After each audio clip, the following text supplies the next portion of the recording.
धर्म संस्थापना के देवता भगवान श्री कृष्ण के चरणों में मेरा नमन। मेरे गुरु परात्पर गुरु डॉक्टर जयंत बालाजी आठवले के चरणों में मेरा नमन। मेरे गुरु समान मेरे पिताजी माननीय हरिशंकर जैन जी को मेरा नमन। सम्मानीय मंच माननीय Pushpen ji, general GD Bakshi, colonel RSN Singh, Pawan Sinha ji, मंच पे विराजमान सारे सम्मानित व्यक्ति, मेरे समक्ष बैठे मेरे सीनियर्स, मेरे भाई, मेरे बहन, आप सबको मेरा बहुत बहुत नमस्कार। और आज अपनी बात शुरू करने से पहले मैं सबसे पहले इस मंच का बहुत धन्यवाद देना चाहता हूं जिसने मुझ जैसे युवा को यह अवसर दिया कि मैं आपके सामने आके अपनी बात रखूं। क्योंकि जो यहाँ पे सम्मानित मंच है, मैं ऐसा महसूस करता हूं कि मैं वहां पे बैठने के भी काबिल नहीं हूं, पर माननीय पुष्पेन जी ने मुझे ये अवसर दिया कि मैं इनके साथ डायस शेयर करूं। और इसके लिए मैं सेव इंडिया फाउंडेशन का बहुत बहुत धन्यवाद करता हूं, शुक्रगुजार हूं कि उन्होंने मुझे ये अवसर दिया। अब आज का जो मुद्दा है उस पर आने से पहले मैं आपको कुछ बातें बताना चाहता हूं। और ये बातें बताने का पर्पज आपको ये नहीं है कि हमने क्या किया, इसमें मैं का भाव नहीं है। इसमें यह भाव है कि एक अधिवक्ता इस देश की इंटरनल सिक्योरिटी के लिए एक अधिवक्ता अपनी वकालत के माध्यम से कैसे चेंज ला सकता है, ये बात मैंने अपने जीवन में बहुत ही शुरुआती स्टेजेस से देखी। मेरा जन्म 1986 में हुआ। 6 दिसंबर 92 को बाबरी मस्जिद का विध्वंस हुआ। तब मैं 6 साल का था और मैंने अपने पिताजी को देखा कि 13 दिन के बाद, जैसे मेरी दादी जी की डेथ हुई, 6 दिसंबर 92 को मेरी दादी जी की भी डेथ हुई जिस दिन ढांचा गिरा। 13 दिन के बाद, 13वीं होने के बाद सर मुंडाए हुए वो हाईकोर्ट पहुंच गए, स्पेशल बेंच बैठाई और ये अर्जी दी हाईकोर्ट में कि रामलला का दर्शन करना हम सबका जन्मसिद्ध अधिकार है और रामलला संवैधानिक पुरुष है, संविधान के ओरिजिनल पृष्ठों पे है और इसलिए वो दर्शन जरूर। उत्तर प्रदेश का माहौल, साइंस साहब बोल रहा था सिक्योरिटी छोड़िए, कोई पानी पूछने वाला भी नहीं था। और 10 दिन, जाड़े के दिन 10 दिन, आप जानते हैं लखनऊ में कितनी जाड़ा उस समय कितना पड़ता है, 10 दिन लगातार हाईकोर्ट में अकेले बहस की। पूरा हाईकोर्ट सिर्फ अदर साइड से भरा हुआ था, टोपियां ही टोपियां दिख रही थी और अकेले मेरे पिताजी ने हाईकोर्ट में बहस करके ये प्रूफ किया कि भगवान राम संवैधानिक पुरुष है, संविधान के ओरिजिनल पृष्ठों पे है। 1 जनवरी 1993 को इलाहाबाद हाईकोर्ट में जस्टिस रविनाथ तिलहरी ने, जस्टिस हरिनाथ तिलहरी ने ऐतिहासिक फैसला दिया और माना कि भगवान राम संवैधानिक पुरुष है, वहां पर दर्शन तत्काल खोल दिए जाए। वो दिन और आज का दिन है कि भगवान राम के दर्शन अनवरत चलते आ रहे। इससे मैंने क्या सीखा?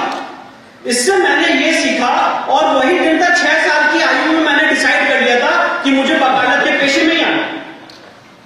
इसके बाद आपको पता होगा 1996 में कल्याण सिंह गवर्नमेंट को उस समय के प्रेसिडेंट ने बर्खास्त कर दिया था।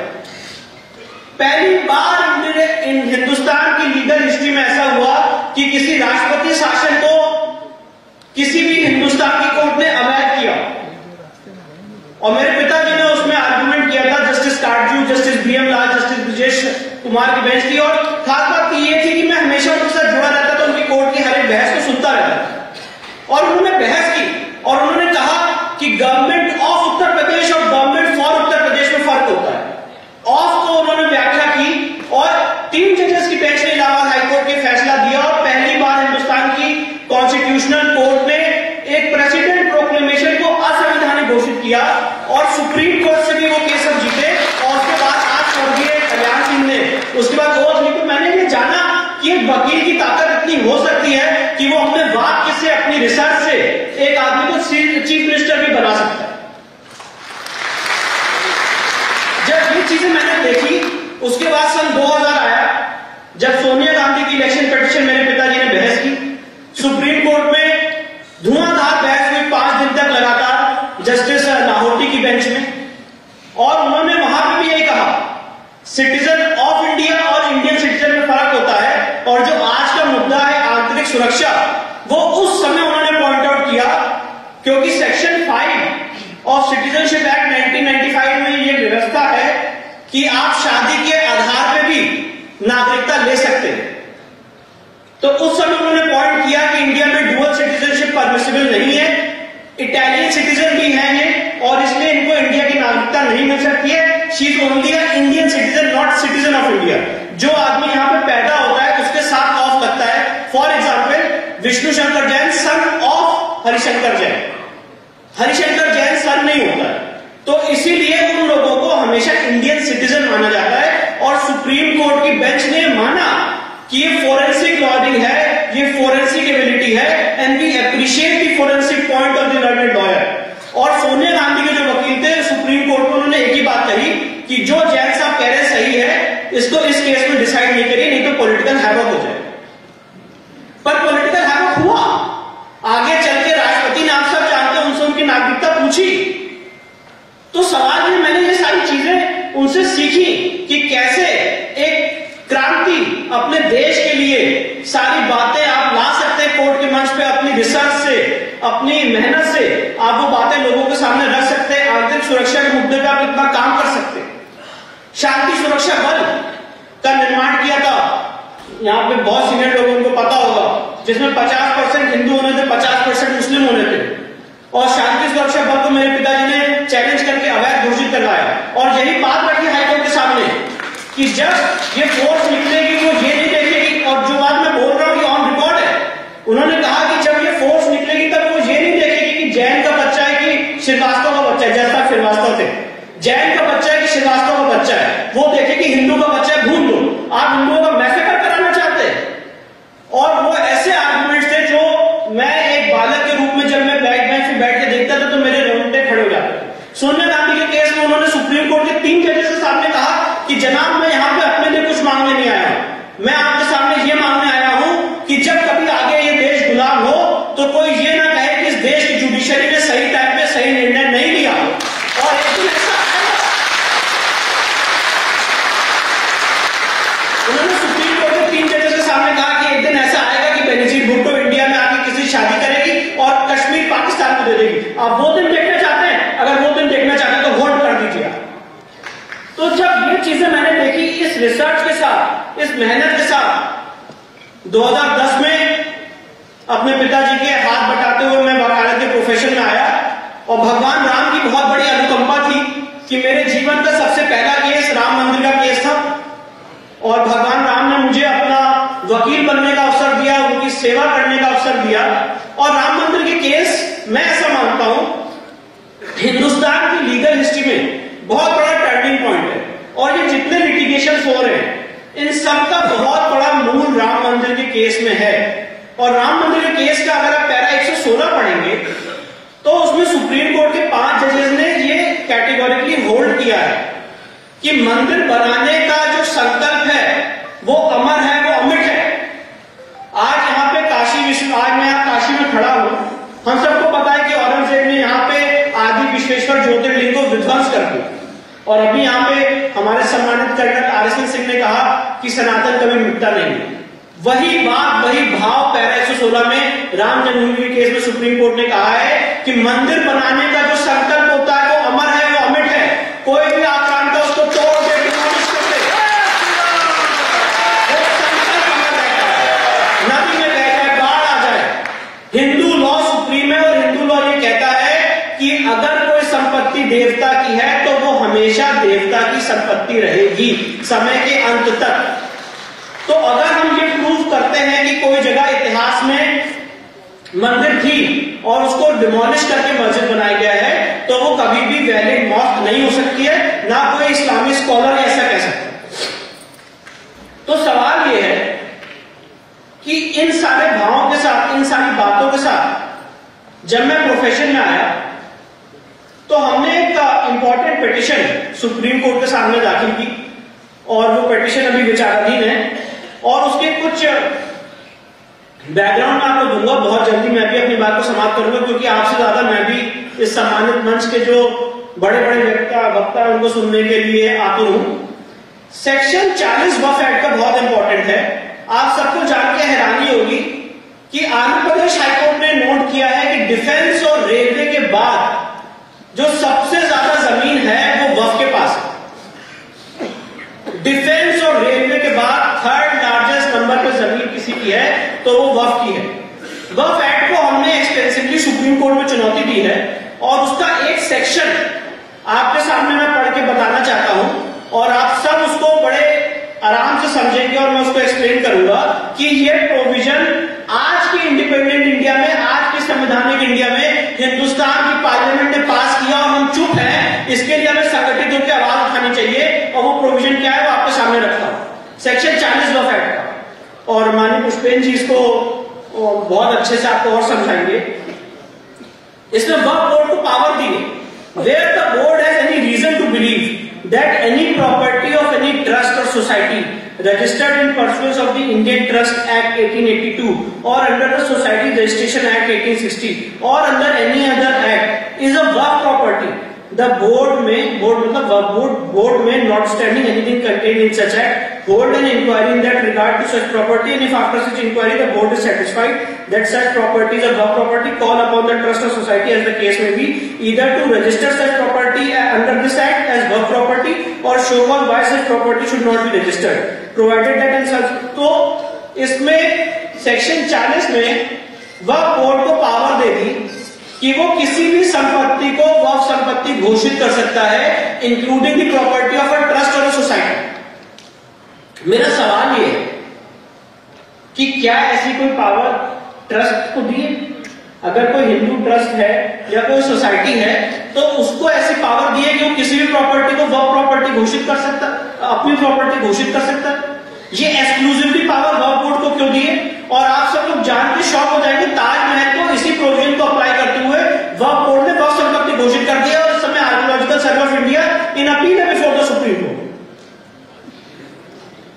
तो ये एक ऐसा प्रोविजन है जो हम सबके सामने और आज की डेट में जो आंकड़े आ रहे हैं कि थर्ड लार्जेस्ट नंबर पे इस समय वक्फ संपत्ति है, ये आंतरिक सुरक्षा के लिए बहुत बड़ा खतरा है।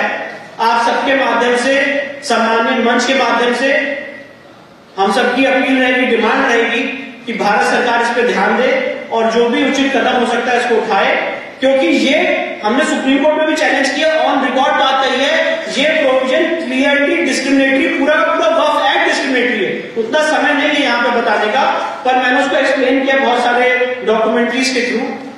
वक्फ एक्ट पूरा का पूरा डिस्क्रिमिनेटरी है और अगर आप वक्फ एक्ट को कंपेयर करेंगे प्लेसेस ऑफ वर्शिप एक्ट 1991 से तो आप जान के और शॉक हो जाएंगे। इस 4 साल के अंतराल में नरसिम्हा राव सरकार ने 2 एक्ट पास किए हैं, प्लेसेस ऑफ वर्शिप एक्ट 1991 और वक्फ एक्ट 1995। और दोनों एक्ट आप देखेंगे कि जब हिंदू जनमानस चुप होता है, जब हिंदू जनमानस अपने राइट्स को नहीं जानता है, तो किस तरह हमारे देश में हमारे पार्लियामेंट ऐसे कानून पास कर सकती है। और आज हम 20 साल बाद 30 साल बाद उसके चेक रहे हैं कि हाँ ऐसा हो गया है। अब उसको अंडू करने में हमें कितना समय लगेगा, कितने संगठन की शक्तियां लगेंगी।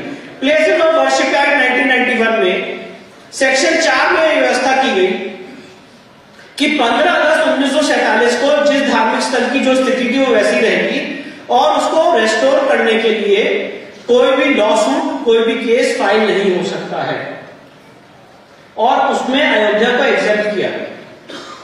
अब सवाल भी बनता है, 2 सवाल बनते हैं। आपने अब इसको जो मैंने वक्फ एक्ट की बात बताई इससे जरा कंपेयर करिएगा। आपने एक तरफ हिंदू जनता को रोक दिया कोर्ट में जाने से या कोई केस दायर करने से अपने लीगल हक के लिए। अगर आज मुझे पता चलता है इतिहास में कहीं मंदिर तोड़ के मस्जिद बनाई गई या वाइसी वर्सा, तो मैं उसके लिए कोर्ट में नहीं जा सकता। पर on the other hand section 40 में वक्फ एक्ट में 4 साल के गैप में ये कानून आए। On the other hand section 40 में वक्फ एक्ट में आपने उनको ये पावर दी कि वो किसी भी संपत्ति को वक्फ संपत्ति घोषित कर सकते हैं। अगर आपकी संपत्ति को वक्फ संपत्ति घोषित करते हैं तो आप कोर्ट में केस लड़िए। पहले आप वक्फ ट्राइब्यूनल चाहिए, उसके बाद आप हाईकोर्ट जाइए, उसके बाद आप सुप्रीम कोर्ट जाइए। तो एक तरफ ये कौन सा कानून इस देश की पार्लियामेंट ने पास किया है कि एक तरफ तो आपने लोगों की मुंह बंद करने का काम किया। आज कोई आदमी अपनी बात अगर रेस करना चाहता है तो कैसे रेस करेगा? या तो सड़कों पर धरना देगा, किसान आंदोलन की तरह रोड ब्लॉक करेगा जो असंवैधानिक है, और अगर संवैधानिक उसके पास कोई हथियार है तो वो है अपनी बात कोर्ट में कहने का। तो आपने 1991 61 में ये कह दिया कि मंदिर मस्जिद का कोई भी जो विवाद है उसके लिए आप कोर्ट नहीं जा सकते हैं, वो ऐसे ही रहेगा, सिर्फ अयोध्या को एग्जेम्प्ट किया। और दूसरी तरफ वह कोर्ट को आपने पूरी पावर्स दे दी कि वो किसी भी संपत्ति को वक्फ संपत्ति घोषित करे और उनके लिए सारी लीगल रेमेडीज खुली हुई। तो सवाल यह बनता है कि इस तरह से अगर कोई भी पार्लियामेंट इस देश की बहुसंख्यक समाज की आवाज को दबाने का काम करेगा, कुचलने का काम करेगा, तो अब समय आ गया है कि हम सब संगठित होकर इस सम्मानीय मंच के मार्गदर्शन में ये सारी बातें सुप्रीम कोर्ट में, हाई कोर्ट में अलग अलग जगह उठाएंगे। और फर्क इससे नहीं पड़ता है कि हम केस जीते कि हारे, फर्क इससे पड़ता है कि हम कितनी ज्यादा जन चेतना पैदा कर सकते हैं। माननीय पुष्पेंद्र जी हमेशा अपने भाषणों में कहते रहते हैं, जब भी मैं सुनता हूं मेरे हमेशा मुझे रोमांच हो जाता है। वो कहते हैं समाज को जागृत होना पड़ेगा, अपने अधिकारों के लिए समाज को जागृत होना पड़ेगा। सरकारें आएंगी जाएंगी, पर समाज को अपने अधिकारों के लिए आगे बढ़ के आना पड़ेगा। ये इंपॉर्टेंट बात है और इसीलिए मैंने आपके सामने Waqf act, places of worship act को रखा। इसको आप लोग भी देखें, इसका आप लोग भी विरोध करें, ट्विटर, इंस्टाग्राम, यूट्यूब, जिसके भी माध्यम से हो सकता है। और एक बात और कहना चाहता हूं और उसके बाद मैं अपनी बात को समाप्त करूंगा। अभी मेरे इंट्रोडक्शन में ये कहा जा रहा था कि हिंदू राष्ट्र में तत्पर हूं। मुझे तो डर लगने लग गया है हिंदू राष्ट्र की बात करते हुए। और पता है मैं आपसे ये बात क्यों शेयर कर रहा हूं। अभी मैं एक बेल एप्लीकेशन लड़ रहा हूं जो दिल्ली में जंतर मंतर में नारे लगाए गए। उसमें एक व्यक्ति ने हिंदू राष्ट्र की मांग रखी, ना वो नारे में था जो 5 बजे नारे लगाए गए, वो उस नारे में नहीं थे। कार्यक्रम 10 बजे चालू हुआ, 12 बजे खत्म हो गया। उन्होंने 2 बजे इंटरव्यू दिया, मीडिया वालों ने उनसे पूछा कि क्या ये देश हिंदू राष्ट्र घोषित हो जाएगा। उन्होंने कहा हाँ ये देश हिंदू राष्ट्र घोषित हो जाएगा और उस आधार पर उनको अरेस्ट किया गया। अभी दिल्ली हाईकोर्ट में उनकी बेल एप्लीकेशन लगी थी और मैंने उस बेल एप्लीकेशन में हाईकोर्ट के सामने कहा कि अगर हिंदू राष्ट्र की बात करना 153A के तहत ऑफेंस है तो आप मेरे क्लाइंट की बेल एप्लीकेशन रिजेक्ट करें। अगर हिंदू राष्ट्र की बात करना 153A के तहत ऑफेंस है तो आप रिजेक्ट कर दीजिए और सिर्फ मेरा क्लाइंट जेल नहीं जाए, मैं भी जेल जाने के लिए तैयार हूं। की बेल एप्लीकेशन रिजेक्ट होती है, यही बात सुप्रीम कोर्ट में भी कहूंगा और सुप्रीम कोर्ट में कहूंगा कि मुझे यही से अरेस्ट करके जेल भेज दीजिए, क्योंकि हिंदू राष्ट्र की बात सिर्फ मैं नहीं कर रहा हूं, इस देश का बहुसंख्यक समाज चाहता है कि हिंदू राष्ट्र बने।